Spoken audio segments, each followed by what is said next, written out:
ओम ब्रह्म सत्यम सर्वधार। आज ही बहुत एक आनंदित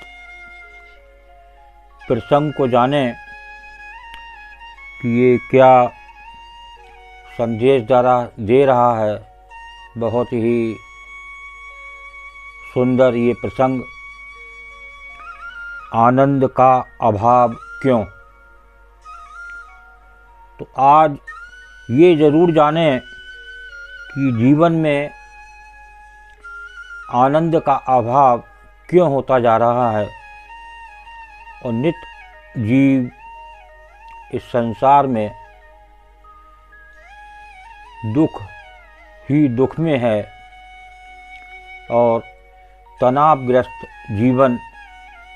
तो ऐसा जो प्रभु का आनंद है वो क्यों जाता जा रहा है, तो आज इस प्रसंग के माध्यम से श्रवण करते हैं। ये मनुष्य जीवन हमें कोट कोट वर्षों की तपस्या के फलस्वरूप मिला है।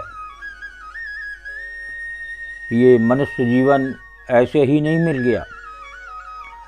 कोई पिछले जन्म ऐसे निकलते हैं जिसमें एक प्रभु को याद किया हो, सिमरन किया हो, तो एक योनि जो प्रभु को याद करने की, प्रभु को पाने की वो मिली। और आगे बता रहे हैं, परमात्मा ने इस योनि को आनंद स्वरूप बनाया। आप देखें कि जितनी भी भौतिक सुख सुविधाएं, ऐसो आराम, सब इसी मनुष्य योनि को ही मिले हुए हैं।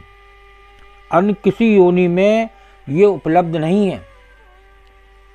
इतने आराम, इतने सुख सुविधाएं होते हुए भी ये जीव दुखी क्यों आनंद इससे भाग रहा है। तो आगे देखिए, किंतु दुर्भाग्य है कि जीवन में तमाम सुख सुविधाओं के होने के बाद भी जीवन में आनंद का अभाव है। कोई भी किसी चीज़ की कमी नहीं है, फिर भी खुशी या प्रसन्नता नहीं है, मन दुखी है। आखिर क्यों? तो ये विचार करने वाली बात है कि सुख सुविधाएं होते हुए भी जीव ये दुखी है।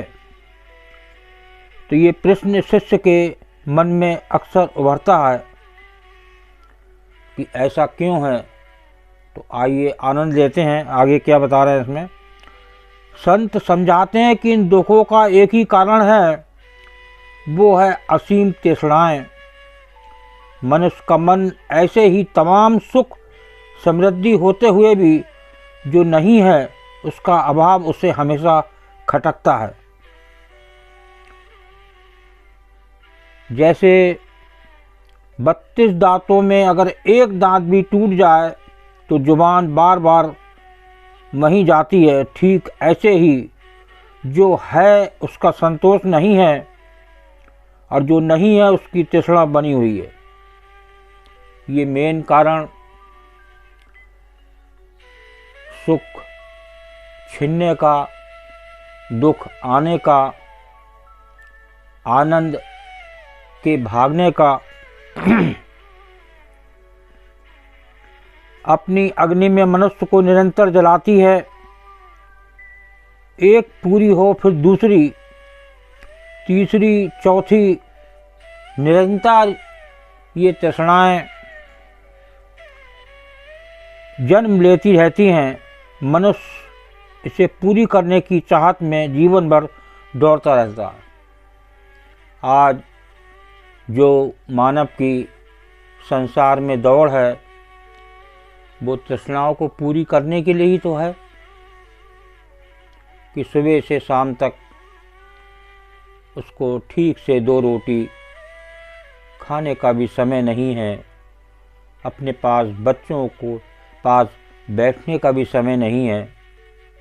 बस जो सुख सुविधाएं मिल रही हैं लोगों को उसको देख देख के एक तृष्णाएँ बढ़ती चली जा रही हैं। नित्य जो है वो जीव दुखी है। तो देखिए, तो उसका मन घोर अवसाद और असंतोष से भर उठता है और वो अभाव और निराशा के सागर में डूबने लगता है। वो भूल जाता है कि ये सारे सुख सुविधाएं नश्वर हैं, मायावी हैं। इनके निरंतर उपयोग से उनका आकर्षण खत्म होने लगता है। यही तो ईश्वर की माया है, जो ना होती हुई भी होने का आभास दिलाती है।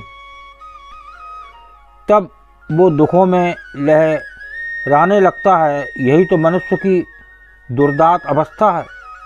संत समझाते हैं कि इस माया रूपी सुखों के भंवर में बिल्कुल मत फंसो। इसका उपयोग करो, लेकिन इसका भोग मत करो। ये अंततः दुख ही देगी। भजन, सिमरन, सेवा, भक्ति, परोपकार से जुड़कर इस गहन माया से छूट सकते हैं।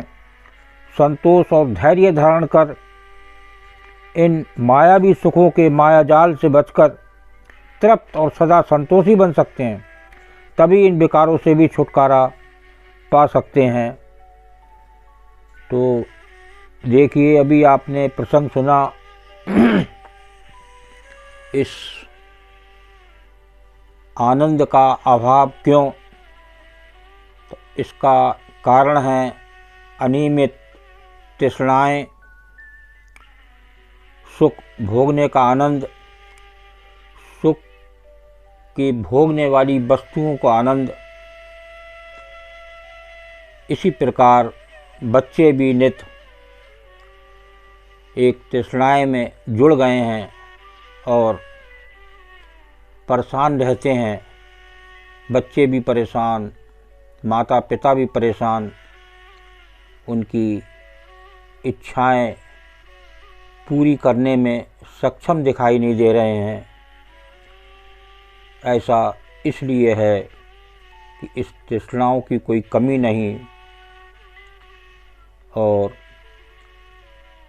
देखिए, गुरुदेव की वाणी भी आती है, कोई वस्तु नहीं संसार में जो मन को देवे धीर। तो ये बच्चे आए दिन तृष्णाओं में उबल रहे हैं, बेचैन हैं। माँ बाप भी बेचैन उनकी इच्छाओं को पूरी करने में, लेकिन बच्चों की तृष्णाएँ कभी पूरी नहीं हो सकती। एक ख़त्म होती है, दूसरी शुरू हो जाती है। तो उनको एक आध्यात्मिक जीवन से जोड़ें, सिमरन से जोड़ें, सत्संग से जोड़ें, तो वो देता है एक शांति। हल्के हल्के तृष्णाओं में कमी आती है और जीवन बहुत ही सुंदर और सुखमय व्यतीत होता है। ओम ब्रह्म सत्यम सर्वरार। दास कागरे चैनल अच्छा लगा हो तो इसे सब्सक्राइब करें, बेल प्रेस करें, लाइक करें, शेयर करें, ताकि आगे आने वाला वीडियो सर्वप्रथम यूट्यूब में मिले। ब्रह्म सत्यम सर्वधार।